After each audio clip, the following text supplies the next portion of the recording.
인천전자마이스터고 1학년 친구들 반갑습니다. 이전 영상과 같은 옷을 입고 같은 날 두 번째 영상을 찍고 있는 방현지 선생님입니다.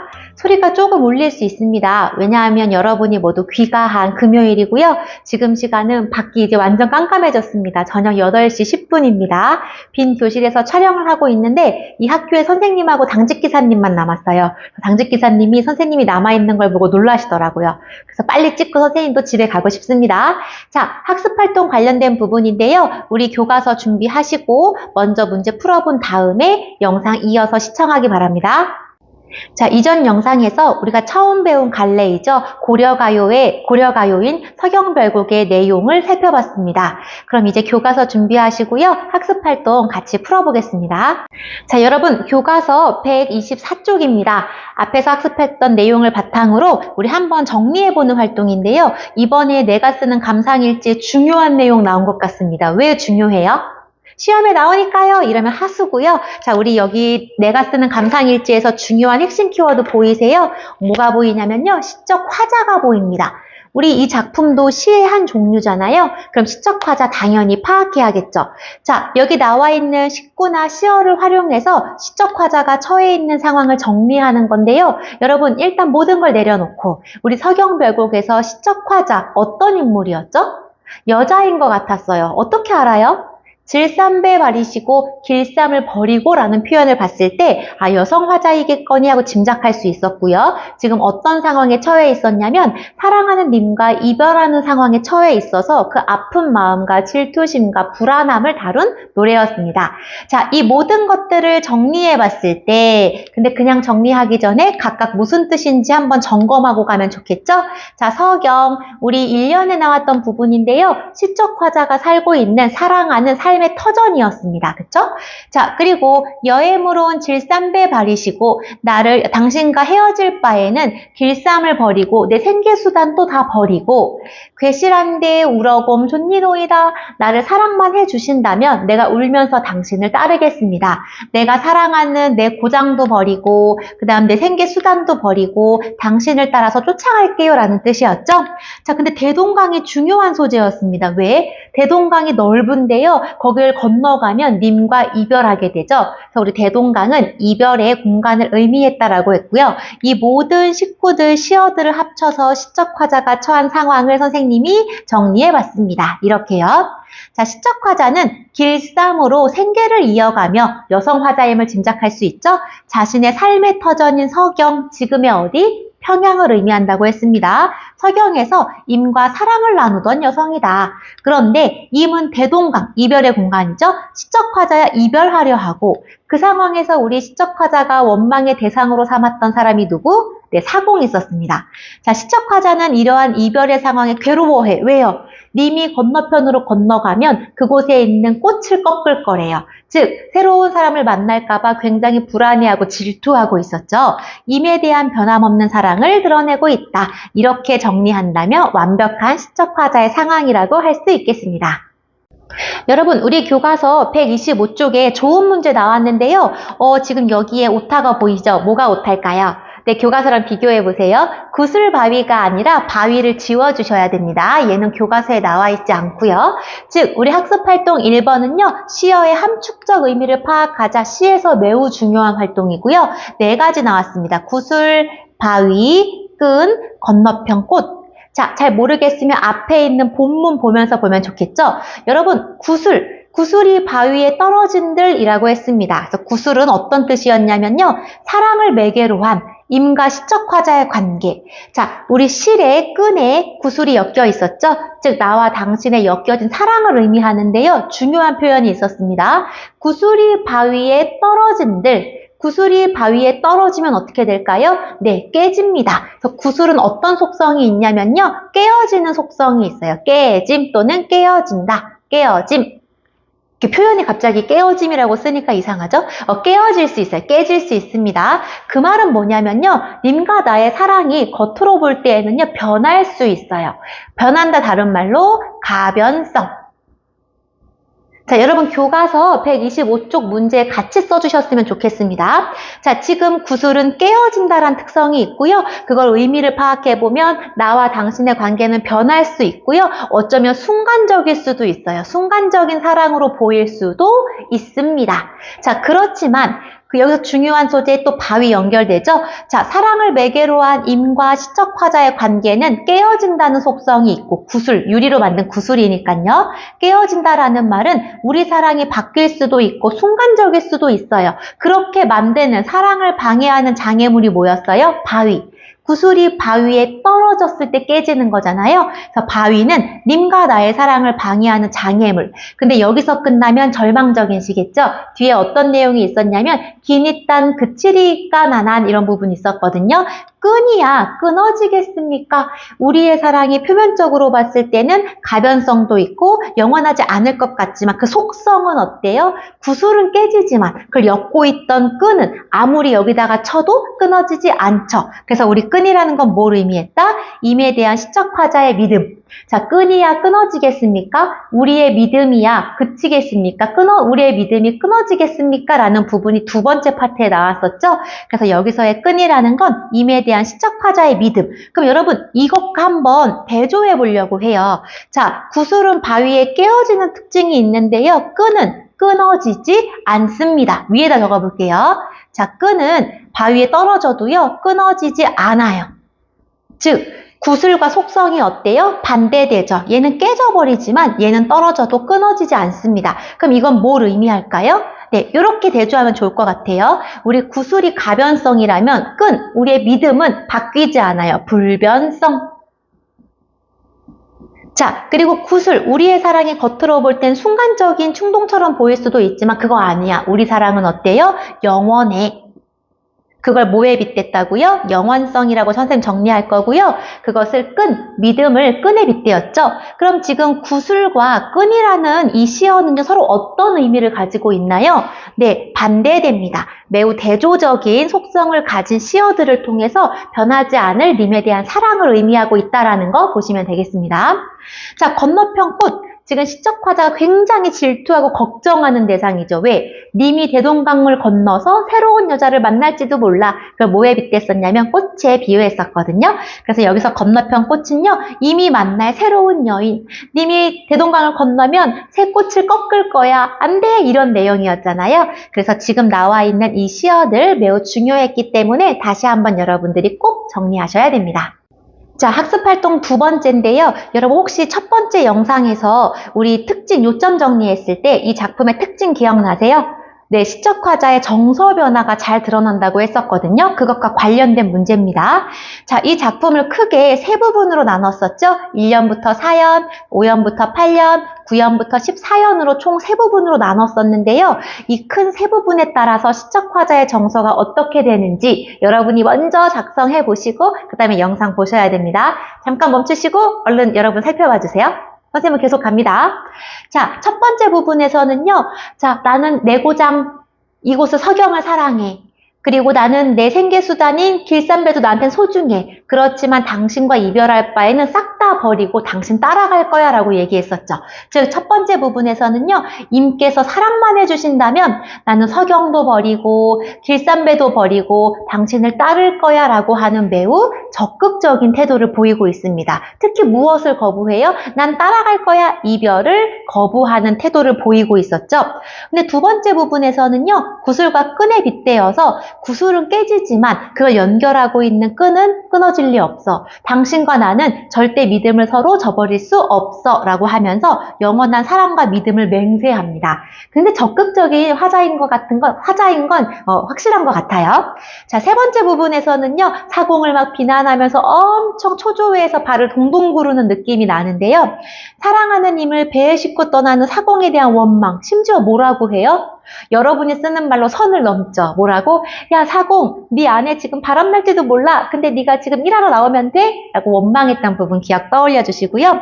사공에 대한 원망과 이미 다른 여인을 만날지도 몰라. 새로운 곳에 도착하면 꽃을 꺾을 거야 라고 하는 질투심과 불안감도 드러냅니다. 자, 처음엔 이별을 거부하는 적극적인 태도가 강조된다면 두 번째는 사랑과 믿음을 맹세해요. 어떤? 영원한. 그걸 나타낸 표현 끈 있었죠.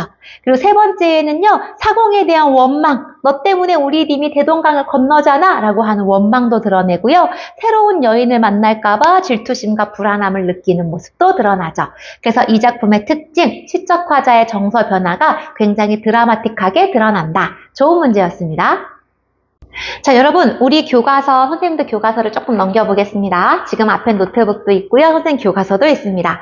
126쪽인데요. 우리 고려가요 처음 학습할 때 선생님이 이거 미리 제시했었거든요. 고려가요의 운율적인 특징, 그다음 내용적인 특징, 고려가요가 뭔지 정리되어 있었던 그 내용인데요. 자, 이것과 관련해서 고려가요를 특징을 정리하는 내용입니다. 자, 소년, 소녀들이 나오고 있죠? 자, 첫 번째 소녀가 이야기합니다. 자, 이 시의 시적 화자가 무엇을 하는 모습이 나타나 있는데 아직 잘 모르겠어요. 이것은 당시 평민들의 생업이 무슨 뜻이에요? 살아가는 데 필요한 직업을 뜻하겠죠. 이것은 평민들의 생업을 나타내는 소재예요. 아, 느낌 오네요. 이 작품에서 평민들이 생계수단으로 썼던 소재 뭐가 있었어요? 네, 길쌈이라는 거 있었죠. 자, 이 소재로 평민의 생활상을 짐작해 볼 수 있어. 우리 고려가요라는 게 뭐라 그랬어요? 백성들 사이에서 민간에서 구전됐다라 그랬었죠. 즉 백성들의 삶의 모습을 드러내는 소재가 작품에 등장한다. 그래서 평민의 생활상을 엿볼 수 있다. 고려가요에서는 라는 부분이었고요. 자, 이번에 소년입니다. 임에 대한 사랑을 애절하게 표현한 것이나 떠난 임에 대한 원망을 직설적으로 표현하는 것 등 자, 평민의 무엇을 원망하고 사랑을 맹세하고 불안해하고 무엇을 평민의 감정을 여과 없이 보여주고 있어. 즉 시적 화자의 감정을 진솔하게 느낄 수 있어. 평민들의 생활상도 엿볼 수 있고요. 평민의 감정. 근데 이건 꼭 평민들의 감정만은 아니에요. 왜? 보편적인 감정이잖아요. 사랑과 이별이라는 건. 그 당시 민중의 보편적인 감정도 엿볼 수 있고요. 자, 맞아. 이 작품은 그 밑에를 봤더니요. 뭐뭐 때문에 민간뿐 아니라 백성들뿐만 아니라 궁중에서도 유행할 수 있대요. 선생님이 방금 얘기한 것과 연결되거든요.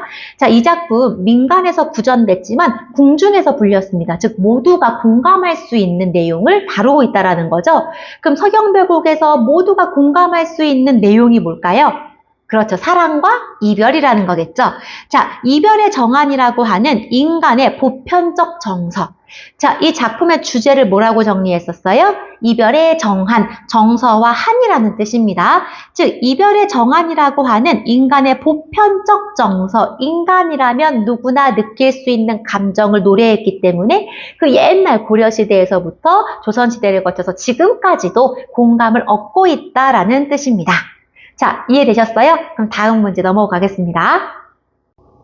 여러분, 선생님이 지금 첫 시작부터 지금까지 NG가 별로 없이 진행하고 있어요. 시간이 늦어지니까 얼른 가야겠다는 마음 때문인지 지금 집중력이 아주 풀 파워를 발휘하고 있습니다. 좋은 문제입니다. 왜? 서경물곡 하면은요, 꼭 고려가요의 음악적 요소, 율격의 특징을 물어보거든요. 그럼 여러분은 앞에 밑줄 쳤던 거 살펴봐야겠죠? 고려가요의 특징이 있었습니다. 자, 첫 번째, 몇 음보? 하나, 둘, 셋. 전통적인 우리의 삼음보 율격이요. 선생님, 근데 앞에 333은 뭐예요?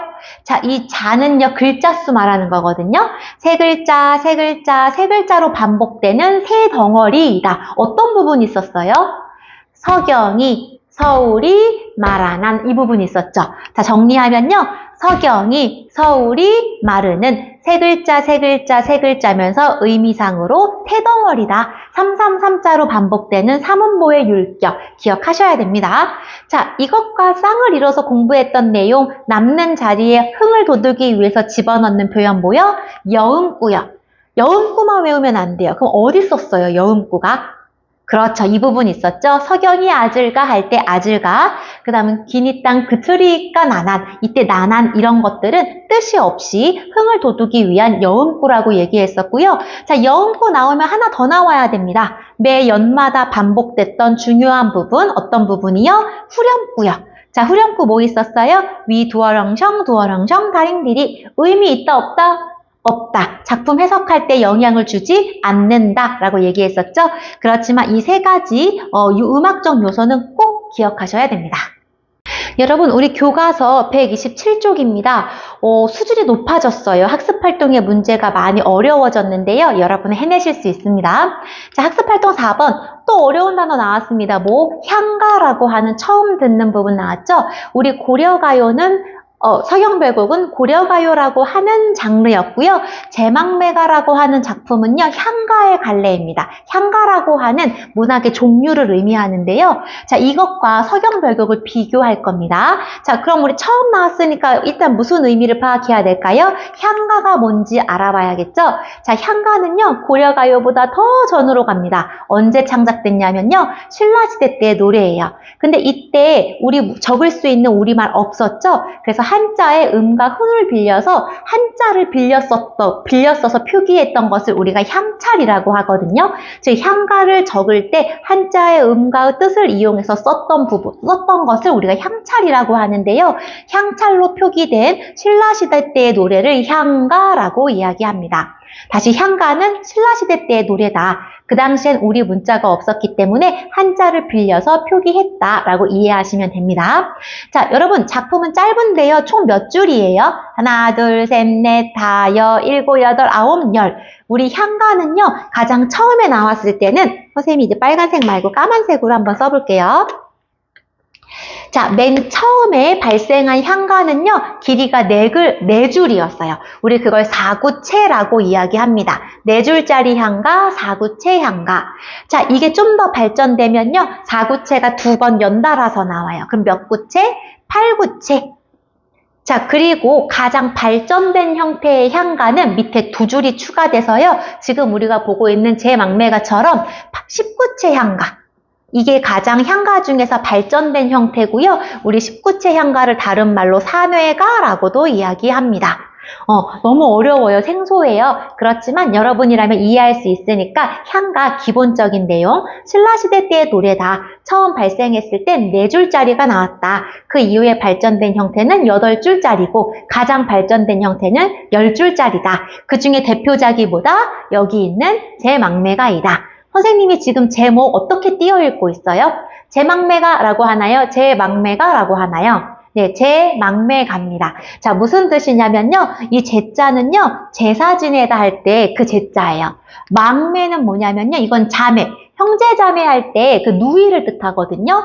이 망은 죽은 사람을 뜻하는 겁니다. 그래서 죽은 누이에 관한 노래예요. 제목이 느낌 딱 오시죠? 제망매가는요, 그러니까 기쁜 내용은 아닐 겁니다. 죽은 누이를 추모하면서 쓴 작품이기 때문에 기본 내용 알고 계시면 좋을 것 같아요.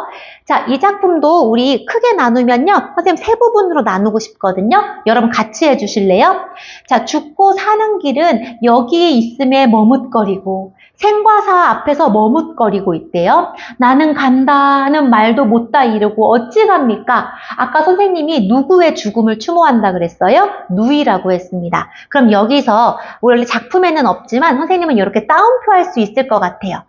자, 죽음과 삶과 죽음의 길 앞에서 머뭇거리고 있어. 나 이제 갈게. 이때 나는 누구를 의미하는 걸까요? 그렇죠. 누이의 말을 의미하는 겁니다. 나는 간다는 말도 못다 이루고 어찌 갔어? 아마 누이가 어린 나이에 죽은 것 같아요. 그래서 안타까움이 드러나죠. 그래서 첫 번째 부분 선생님은 여기서 나눌 생각입니다. 자, 1구부터 4구, 우리 4구체, 8구체 이 구자를 의미했었죠. 1구부터 4구까지는요. 누이의 죽음에 대한 화자의 괴로운 심정. 나는 간다는 말도 못하고 너 왜 이렇게 일찍 갔어? 왜 가버렸니? 이런 뜻입니다. 그럼 여기서의 나는 누구를 뜻한다고요? 네, 여기서의 시적 화자가 아니고요. 누이를 뜻하는 겁니다. 정리해. 빨간색으로 쓰니까 왠지 조금 무섭습니다. 지금 선생님 혼자 수업하고 있잖아요. 복도도 깜깜하거든요. 근데 우리 출입문 앞에 유리 있죠? 선생님이 움직이는 게 계속 보여가지고 자꾸 눈이 마주쳐요. 근데 선생님이 귀신도 물리쳤던 사람이라는 거 알죠? 엘베에 탄 귀신을 내리게 했었잖아요. 선생님은 무섭지 않습니다. 무서운 건 여러분이 영상을 안 볼까봐 무섭습니다. 자, 여기서의 나는 누구다? 누이를 의미한다. 시적 화자가 아니다. 자, 그럼 우리 두 번째 부분은 어딜까요? 어느 가을 이른 바람에. 아마도 이 누이가 언제 세상을 떠난 것 같아요? 가을에 이른 바람. 빨리 부는 바람이거든요. 누이가 제 나이를 수명을 다 누리지 못하고 일찍 죽은 것 같죠? 그럼 여기서의 이른 바람은 무슨 뜻일까요? 누이의 이른 죽음을 의미하는 것으로 볼 수 있겠습니다. 자, 이에 저에 떨어질 잎처럼. 자, 이른 가을에요. 이른 바람에요. 나뭇잎이 떨어져요. 자, 떨어지는 이미지, 하강의 이미지, 죽음의 이미지와 연결되죠? 그럼 여기서 떨어질 잎도 누구를 의미할까요? 누이요. 자, 이른 바람에 잎이 떨어졌어. 누이가 일찍 세상을 떠났어. 이 뜻입니다. 자, 한 가지에서 나고 가는 곳은 모르는구나. 자, 나랑 누이랑 한 가지에서 났대요. 무슨 뜻일까요? 나와 누이가 같은 부모, 하나의 핏줄이지만 막상 떠날 때는 가는 곳을 모르고 서로 각자 가는구나 라는 뜻입니다. 선생님 두 번째 부분 여기까지가 적합할 것 같아요. 그래서 5구에서 8구까지는요. 이른 나이에 세상을 떠난 누이에 대한 안타까움, 그리고 삶의 무상함. 이렇게 이른 나이에도 갈 수 있구나. 우리가 삶과 죽음이라는 건 마음대로 결정할 수 없구나 라고 하는 무상함을 드러내고 있죠. 굉장히 비유적이고 상징적인 표현들이 많이 쓰입니다. 이른 바람, 이른 나이에 세상을 떠났다. 떨어질 잎, 일찍 죽은 누이를 뜻하겠고요. 한 가지에서 났지만, 우리는 한 가지에서 났지만 같은 부모님께 태어났지만 가는 곳은 서로 모르는구나. 죽음이란, 삶이란 이런 무상함이 느껴지는 부분이었습니다. 어때요, 여러분? 그 옛날에도 이런 시를 이렇게 감각적으로 쓴 걸 보니까 시대가 더 후대로 간다고 해서 더 발달하는 건 아닌 것 같아요. 인간의 보편적인 정서를 노래한 작품은 시대를 막론하고 오랫동안 사랑받는 것 같습니다. 자, 마지막에 덧붙는 후대에 가장 발전된 형태라고 했죠? 우리 이런 거 해석할 필요 없죠? 지금 너무 누이에 대한 그리움과 슬픔과 안타까움이 나오고 집약된 부분이 어딜까요? 이 부분입니다. 감탄사라고 할 수 있고요. 미타찰에서 만날라. 여러분, 미타찰 무슨 뜻인지 해석 못해도 괜찮은데요. 우리 종교 중에서 어떤 종교가 떠올라요? 미타찰? 사찰? 이런 말 좀 연상되죠? 혹시 나무 아미타불 관세음보살 이런 말 들어봤어요? 네, 미타찰이라는 표현은요. 아미타불이라고 하는 종교적인 의미를 가진 대상이 살고 있는 곳을 의미하는 거예요. 그럼 이건 종교적으로 어떤 종교일까요? 네, 불교적인 종교적인 느낌이 드러나는 부분입니다. 미타찰에서 만날라. 누이가 세상을 떠났지만 우리는 만날 거야. 나중에 어디에서? 미타찰에서. 자, 우리가 나까지 이제 누나는 보냈지만 나도 세상을 떠나고 나면 우리는 나중에 저 세상에서 만날 거야. 우리는 하늘나라에서 만날 거야 라는 뜻이거든요. 그럼 여기서의 나는 누굴까요? 우리 위에서의 나가 누이였다면 미타찰에서 너를 만날 나. 이 나는 누굴까요? 시적 화자겠죠. 그래서 우리 이걸 단독으로 시험에 낸다면요. 이 나의 의미가 서로 다르니까 물어볼 수도 있습니다. 미타찰에서 만날라. 너랑 다시 만날라. 도 닦으며 기다리겠다라고 얘기하고 있습니다. 누이가 일찍 세상을 떠났지만 나는 다시 만날라를 기다리면서 너를 위해서 기도할게. 도를 닦고 있을게. 이 뜻입니다. 그래서 마지막 부분 내용 정리하면요. 우리 아까 이거 감탄사라고 이야기했고요. 자, 마지막 부분 나는 여기서 누구? 시적 화자이다. 정리해보면 슬픔과 고뇌의 종교적 극복. 종교적인 거 어떻게 알아요? 미타찰이라는 표현이 나오죠? 그 다음에 제 막매가를 창작한 작가는 월명사라고 하는 승려예요. 그럼 당연히 종교적인 건 불교회랑 연결 지을 수 있겠죠? 종교적 극복 및 승화. 너무 슬프지만 슬픈 상태로 머무르는 게 아니라 기도하면서 다시 만날 거라는 희망을 갖고 기다릴게. 이런 뜻입니다. 그래서 이 작품은 신라시대에 창작됐는데요. 지금까지도 여운을 주는 작품으로 볼 수 있습니다. 제목 어떻게 읽는다고요? 제 막매가 아니고요. 제 막매가입니다. 죽은 누이를 추모하는 노래이다. 자, 지금 우당탕탕 펜을 막 떨어뜨려가지고 손등에 점이 찍혔습니다. 이거 샤워하면 지워지겠죠? 자, 신라시대의 고승인 승려인 월명사가 죽은 누이를 추모하는 제사를 지낼 때였다. 지금 이 내용은요, 제막매가 창작 배경설화예요. 잘 기억하셔야겠죠? 자, 월명사라고 하는 스님이 죽은 누이를 추모할 때 제사를 지낼 때였다. 월명사가 이 노래 앞에서 봤던 제 막매가를 지어 불렀더니 갑자기 회오리 바람이 휙 일어났대요. 그러자 신기하게도 저승 가는 길에 차비로스라고 관 속에 넣어두었던 종이돈이 우리 지전이라 그래서요. 예전에는 그 망작, 사람이 죽으면 그 하늘나라 올라갈 때 차비가 필요하다는 생각을 했어요. 그래서 돈을 이렇게 종이로 돈을 만들어가지고 넣어주는 풍습이 있었거든요. 자, 관 속에 넣어주었던 종이돈이 극락세계가 있다고 알려진 서쪽으로 휙 날아갔대요. 이런 창작 배경을 가지고 있는 작품이 제 막매가입니다. 자, 우리 앞에서 살펴봤던 선생님이 강조했던 그 시어들 있었죠? 의미 뭔지 다시 정리하는 거거든요. 자, 이른 바람 뭐였어요? 누이가 이른 나이에 죽었다고 했잖아요. 그래서 우리 이른 바람은 누이 동생이 젊은 나이에 죽은 것을 표현한 부분이었고요. 떨어질 잎 떨어졌어요. 누이 동생의 죽음을 의미하는 거겠죠. 자, 한 가지 같은 부모에게서 또는 같은 핏줄 이런 뜻입니다. 자, 내용 어렵지 않았죠? 그럼 남은 문제 마저 살펴보겠습니다. 여러분, 우리 첫 번째 영상에서 서경별곡 시작할 때 선생님이 핵심 키워드 잡을 때 다른 작품과의 연계를 강조했거든요. 그래서 우리 정석가랑도 비교했는데요. 이번엔 제 막매가와도 함께 비교하는 내용입니다. 자, 시적화자의 정서 및 태도 핵심 키워드 어디요? 시적화자의 정서 및 태도. 자, 두 작품 서경별곡과 제 막매가의 공통점과 차이점을 정리하는 겁니다. 어떤 측면에서요? 시적화자의 정서 및 태도 측면에서요. 자, 먼저 공통점입니다. 먼저 생각하셔야겠죠? 자, 서경별곡과 제 막매가 어떤 공통점이 있나 봤더니 공통점. 자, 이별의 상황. 서경별곡에서는요, 사랑하는 임과의 이별이었고요. 제 막매가에서는요, 사랑하는 누이 동생과의 생과 사의 갈림길에서의 이별이었습니다. 자, 이별의 상황에서 소중한 존재를 잃고 슬퍼하는 시적화자. 이 감정은 공통적인데 그걸 표현하는 게 조금 달랐죠. 자, 그럼 차이점 보겠습니다. 제 막매가에서는요, 이별의 상황을 종교적인 믿음으로 극복해요. 미타찰에서 다시 만날라, 도 닦으며 기다릴게, 우린 다시 만날 거야, 나 기도하면서 기다릴게 라는 부분이 있었죠. 종교적 믿음, 불교적 믿음으로 극복하고 죽은 누이 동생과 재회할 거예요. 어디에서요? 네, 미타찰이라고 하는 극락 세계라고 이해하시면 됩니다. 거기서 다시 만날 것을 다짐하고 있어, 기도하면서요. 반면에 서경별곡의 시적화자는 어때요?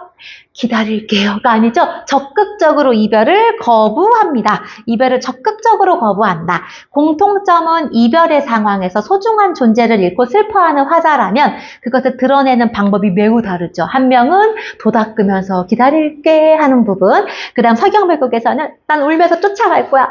새 여자를 만날까 봐 막 두려워. 이런 적극적인 모습이 드러난다. 두 작품 다 공통적인 감정을 드러내고 있지만 이렇게 정서를 드러내는 부분이 차이가 있다는 게 참 재미있게 느껴집니다. 여러분, 선생님이 진짜 지금 풀파워를 발휘하고 있어요. 아까 8시 10분부터 지금 시계 보고 있습니다. 영상을 찍기 시작했는데요. 지금 8시 40분이거든요. 선생님이 빨리 나가야 당직 기사님도 다 정리하고 좀 쉬실 수 있기 때문에 마음이 좀 급하고요. 선생님은 내일 토요일에도 출근 예정이기 때문에 조금이라도 쉬려면 얼른 집중해서 영상을 찍어야 될 것 같습니다. 자, 누군가는 선생님이 늦은 시간까지 진심을 다해서 영상을 만들고 있다는 걸 알아줄 거라고 믿습니다. 그런 친구들이 우리 1학년에 많아요. 그래서 선생님 여러분 좋고요. 자, 이번에는 또 앞에서는 향가가 나왔는데 이번에는 현대시입니다. 근데 여러분, 이 작품 어서 많이 봤죠? 노래로도 있어요. 나보기가 역겨워 가실 때에는 들어본 친구들 있을 겁니다. 자, 여러분 보호자님께 자, 엄마, 아빠, 할머니, 할아버지, 삼촌 물어보세요. 우리나라를 대표하는 시인 하면 누가 떠오르세요? 여러분은 윤동주를 많이 이야기하시는데요.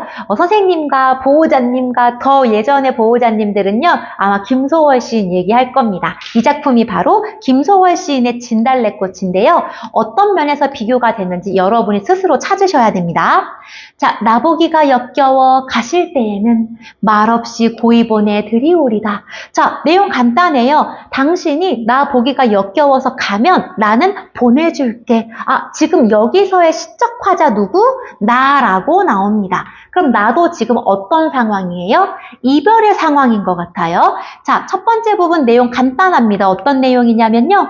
이별이 온다면 너가 나 보기 역겨워서 간다면 아직 안 갔죠? 가려고 하는 것 같아요. 가실 때에는 말없이 고이 보내드릴게요. 이별의 상황을 가정하면서 안 돼! 쫓아갈 거야가 아니고 고이 보내드릴게요.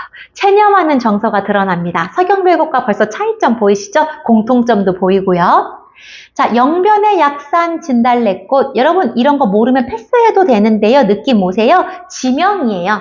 예를 들면 인천의 문학산 이런 느낌, 인천의 수봉산 이런 느낌입니다. 자, 영변의 약산 진달래꽃을 아름 따다, 한아름 따다가 님이 가시는 길에 뿌릴 거래요. 근데 이해가 좀 공감이 되시나요? 여러분 사랑하는 사람이 있는데 나 너 역겨워. 그래서 간대요. 그럼 여러분 어떻게 하실 거예요? 이 시적화자는요. 진달래꽃을 가득 따다가 뿌려줄 거래요. 여러분 근데 진달래꽃을 뿌리는 행위는요. 우리나라의 전통적으로 옛날부터 오는 풍습이라고 해야 될까요? 산화공덕이라고 해서 뭔가 꽃을 뿌리면서 공과 덕을 바라는 그런 풍습 문화가 여기 드러난 부분이거든요. 그래서 님이 나를 버리고 가도 나는 님을 원망하기보다는 님을 축복해주면서 보내줄게라는 뜻입니다. 공감은 잘 안 돼요. 자, 임에 대한 사랑과 축복을 나타내고 있고요. 그럼 님은 어떻게 가래요? 가시는 걸음걸음 놓인 그 꽃을, 내가 꽃 뿌렸잖아요. 진달래꽃. 그 꽃을 사뿐히 들여밟고, 여러분 들여밟다라는 거 그냥 짓밟다가 아닙니다. 살짝 밟는 것 같지만 짓이긴다는 뜻이거든요. 자, 이런 표현을 보면 우리 말에 정말 대단한 의미의 그 폭을 볼 수 있어요. 그래서 우리 노벨 문학상은 뒤늦게 받았잖아요. 어휘가 너무 발달했기 때문에요. 자, 가시는 걸음걸음 놓인 그 진달래꽃을 사뿐히 들여밟고 가세요. 여러분 여기서 진달래꽃을 밟고 가다. 이별에 처해 있는 나의 마음도 짓밟히겠죠. 그럼 여기서 진달래꽃은 뭐를 의미할까요? 그렇죠. 시적화자를 나타내는 겁니다. 나를 사뿐히 들여밟고 가세요. 이 뜻입니다. 자, 그래서 원망을 뛰어넘어. 너 가면 머리끄댕이가 아니고요. 너가 가면 꽃을 뿌려줄 건데 너는 그걸 밟고 가. 자기 희생적인 사랑. 근데 조금 무서운 느낌도 듭니다. 자, 마지막 부분. 나보기가 역겨워 가실 때에는 어라? 지금 비슷한 부분 나오고 있죠? 그럼 아마 어떤 친구들은 한 그리움이 다른 그리움에게서도 이런 거 있었잖아요 하면서 네모 표시를 할 것 같은 느낌이 듭니다. 자, 나보기가 역겨워 가실 때에는 죽어도 아니 눈물 흘리오리다 라는 뜻입니다. 자, 겉으로 볼 때 어떤 뜻이냐면요. 나는 울지 않을 거야. 난 슬픔을 극복할 거야 라는 뜻이에요. 근데 여러분 생각해 보세요. 여러분이 사랑하는 사람과 헤어졌어요. 근데 진짜 괜찮으면 나 너 때문에 절대 안 울어 이런 말 하지도 않죠. 근데 나 죽어도 안 울 거야. 이거 무슨 뜻일까요? 죽도록 슬퍼서 눈물 날 거야 라는 말의 반대 표현이에요. 반어적 표현이에요. 그럼 결국 겉으로 볼 때는요. 이 시적화자 중요한 부분 강조합니다. 죽어도 아니 눈물 흘리우리다. 겉으로 볼 때는 어때요? 나 안 울 거야. 나 이별 꾹 참고 이별을 잘 받아들일 거야 라는 표현으로 보이지만 그 속에 담겨진 의미는 어때요? 제발 날 떠나지 마. 너가 떠나고 가면 나는 정말 펑펑 울 거야 라는 시예요. 자, 반전이죠? 보내주는구나, 축복하는구나, 쿨한데? 라고 생각했지만 마지막 반전! 가지마! 이런 의미를 반어적으로 표현한 아주 훌륭한 작품입니다. 자, 그럼 이제 어떤 내용으로 비교할지 감이 오실 텐데요. 자, 김소월 시인의 현대시, 진달래꽃의 의미 간단히 보시면요. 자, 짚어보고 가야겠죠. 아까 이 부분. 나보기가 역겨워 가실 때에는 말없이 고이 보내드리오리다. 나보기가 역겨워 가실 때에는 죽어도 아니 눈물 흘리오리다. 머리 부분과 꼬리 부분이 매우 유사합니다. 우리 이런 표현법 무슨 표현법? 그쵸, 여기다가 선생님 쓸게요. 수미상관. 구조적 안정감, 운율 형성, 의미 강조. 선생님 자꾸 목이 잠겨요. 자, 무슨 의미를 강조할까요? 떠나지 말라는 그런 의미를 강조하고 있겠죠? 혀가 막 마비되는 것 같습니다. 그리고 여러분 보시면 반복되는 표현 있어요. 뭐뭐 우리다, 뭐뭐 우리다, 뭐뭐 우리다. 이런 반복도요. 전부 운율 형성에 관여한다라는 것 여러분들 알고 있을 거라고 생각합니다. 자, 내용 살펴봤다면요. 이제 서경별곡과의 공통점, 힌트가 있습니다. 어떤 공통점이요? 운율적 요소. 그럼 여러분은 생각하셔야 돼요. 뭐요? 고려가요 몇 음보? 3음보. 또 뭐가 있었어요? 여음구, 후렴구. 이런 거 머릿속에 넣고 보셔야겠죠? 자, 서경이 서울이 마르는, 지금 표시가 되어 있네요. 닦은데, 지금의 평양을 의미합니다. 소형경 그의 말은 전부 몇 음보? 3음보, 3음보. 그리고 나서 진달래꽃을 봤더니 음보 파악해야겠죠? 자, 나보기가 역겨워 가실 때에는 선생님 여기 왜 안 띄어요? 띄어쓰기가 음보가 아닙니다. 의미 단위로 띄어야 되죠? 나보기가 역겨워 가실 때에는 이렇게 우리가 구분하잖아요. 그럼 이거 몇 음보? 나보기가 역겨워 가실 때에는 3음보. 말없이 고이 보내 드리오리다. 말없이 고이 보내 드리오리다. 그럼 공통점 찾았다. 전부 몇 음보? 네, 3음보의 율격이구나. 어렵지 않죠? 다음 문제 맞아 보겠습니다. 여러분, 근데 어떤 친구들은요, 선생님 128쪽에 밑에 있는 1번은 왜 안 해주시나요? 우리 본문에서 선생님이 나눠서 설명했었죠? 그 내용 정리하시면 되는 겁니다. 근데 스스로 해봤으면 좋겠습니다. 다 보지 마시고요. 자, 두 작품에서 진달래꽃과 서경별곡에서 공통으로 찾을 수 있는 한국 문학의 특징. 우리 학습 활동에 학습 목표 중에 이 표현이 있었거든요. 한국 문학의 특징이요. 그럼 잘 보셔야겠죠? 어떤 내용이 있는지 한번 보겠습니다. 다시 한번 강조하고요. 자, 교과서에서는요, 형식적인 측면과 내용적인 측면을 구분했는데요. 여러분, 우리 진달래꽃과 그 다음 서경별곡. 집중력이 지금 떨어지고 있어. 힘을 내야 됩니다. 형식적인 특징 뭐가 있었냐면요. 바로 3음보 율격. 앞에서 바로 살펴봤죠? 세 덩어리씩 끊어있는 3음보의 율격. 자, 이것이 현대시에도 남아있고요. 아리랑이란 노래에도 남아있죠. 옛날부터 이어져 오는 3음보의 율격을 우리가 엿볼 수 있고요. 자, 내용적인 특징입니다. 두 작품 다 무엇을 노래했어요? 그렇죠. 이별의 정한이라고 하는 공통적인 정서를 노래했습니다. 아까 제막미가에서도요, 이별의 정한을 노래했었죠. 즉, 이런 사랑, 이별, 이런 것은요, 시대를 불문하고 지금까지 이어져 오는 전 인류의 보편적 정서이기 때문에 지금까지도 노래로 불리는 거라고 볼 수가 있습니다. 자, 네 번째 문장 성분입니다. 근데 좀 궁금합니다. 여러분이 끝까지 이 영상을 보는지 아니면 여기서부터 자르는지 선생님 궁금한데요. 마지막 부분에 정말 선생님이 여러분에게 선물로 주고 싶은 문장이니까 조금만 더 봐주세요. 자, 빵쌤의 문장 성분 2번 문장은 바로 이겁니다. 사람마다 고유한 결이 있다. 자, 어떤 결? 그가 살아온 마음씨가 정직하게 새겨진 마음의 결, 삶의 결이 있다는 뜻입니다. 여러분, 지금 이거 무슨 표현법이에요? 이거 우리 지환이는 맞힐 수 있을 것 같아요. 우리 선생님 회로 2반의 지환이가 이 표현법 한 그리움이 다른 그리움에게에서 맞췄거든요. 자, 문장 구조 어때요?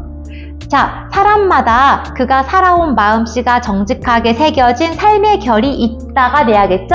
도치법입니다. 근데 지금은 학습하는 내용 아니고요. 선생님이 주고 싶은 선물이니까 편하게 봐주세요. 여러분도 선생님들마다, 친구들마다 되게 느낌이 다를 거예요. 저 사람은 저렇게 살았겠구나. 저 사람은 저런 가치관이 있구나. 바로 그 느낌이 결이거든요. 선생님은 결이 고운 사람이 좋습니다. 결이 부드러운 사람이 좋고요. 사실 그런 친구들이 각 반에 있는데요. 지금 떠오르는 사람이 많지만 또 특정 사람만 얘기하면 또 편애한다고 할까봐요. 여러분들에게 선생님은 어떤 결이 느껴지는지가 참 궁금합니다. 자, 네 번째 영상까지 꾸준히 같이 공부해준 친구들 아주 고맙습니다. 남은 영상도 포기하지 말고 끝까지 봐주세요. 지금 시각 8시 50분 선생님 이제 집에 갑니다. 안녕!